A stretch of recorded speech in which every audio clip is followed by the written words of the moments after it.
اگر کوئی شخص بیمار ہو گیا کسی وجہ سے، سوچ کی وجہ سے وہ ڈپریشن میں چلا گیا، تو یہ عام طور پر لوگ سمجھتے ہیں کہ شاید ہم پر جادو ہو گیا۔ اگر کسی پر جادو ہوتا ہے تو اس کا سب سے پہلے نظام معدہ ہے، نظام ہے، اس کے اندر خرابی واقع آنا شروع ہو جائے گی۔ اعوذ باللہ من الشیطان الرجیم، بسم اللہ الرحمن الرحیم، الحمدللہ رب العالمین، والصلاة والسلام علی محمد وآلہ الطیبین الطاہرین المعصومین، ولعنۃ اللہ علی اعدائہم اجمعین، اما بعد۔ ناظرین گرامی قدر، آج ایک ایسے مسئلے کی طرف آپ کی توجہ مبذول کرانا ہے۔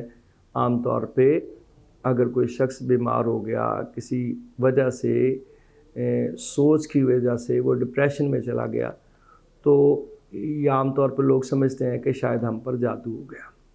تو پراپر اس کا علاج جو بھی ڈاکٹر ہیں اس کے مستند ان کی طرف رجوع کیا جائے، اور پہلے آپ ڈاکٹر کا علاج کروا کے دیکھیں کہ وہ کیا آپ کو اس میں سجیسٹ کرتے ہیں۔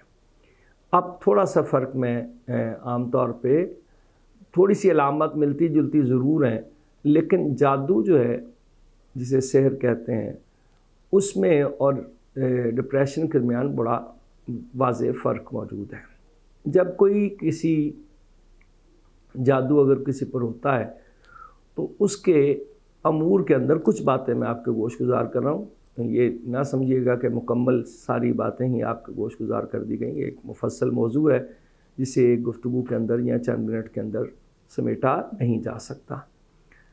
اگر کسی پر جادو ہوتا ہے تو وہ اس کا سب سے پہلے اس کا جو نظام معدہ ہے، نظام ہے، اس کے اندر خرابی واقع آنا شروع ہو جائے گی۔ اس کے علاوہ اس کو ایسا لگے گا کہ جیسے اسے کوئی دیکھ رہا ہے یا اس کے پیچھے کوئی کھڑا ہے۔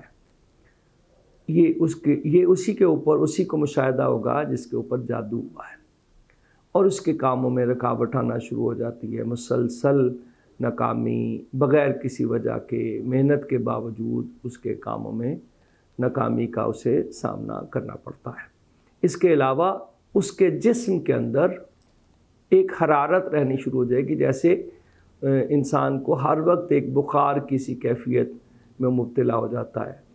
تو جادو کے صورت میں بھی، سحر کے صورت میں بھی اس کے اوپر ایسا اسے لینا چلایا جائے گا کہ جیسے اسے بخار ہے، اور اس کا کاموں سے، دیگر چیزوں سے دل اٹھنا شروع ہو جائے گا۔ جو جاب پہ جاتا ہے ظاہر ہے تو اس سے وہ، یا وہاں پہ کوئی ایسی چیز ہونا شروع ہو جائے گی جو اس کے لیے، اس کو جاب سے جو ہے وہ پرابلم اس کو آنا شروع ہو جائیں گے، مشکلات کا سامنا کرنا پڑ جائے گا۔ کندھوں میں کھچاؤ یا جوڑوں کے اندر درد شروع ہو جائے گا، سوتے ہوئے وزن پڑنا محسوس ہوگا، اور ایسی یہ علامات جادو کی ہیں۔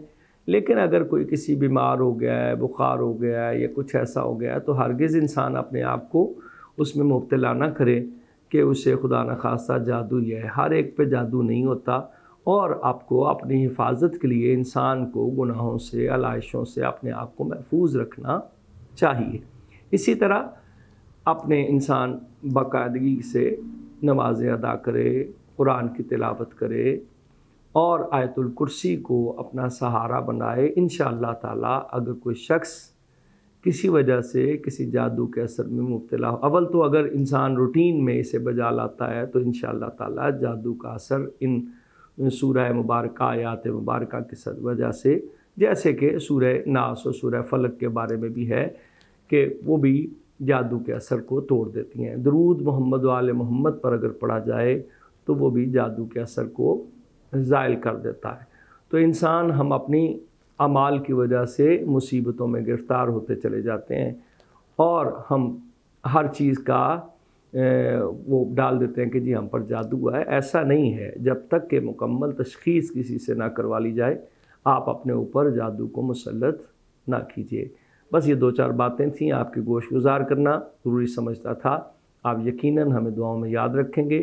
وما علینا الا البلاغ المبین۔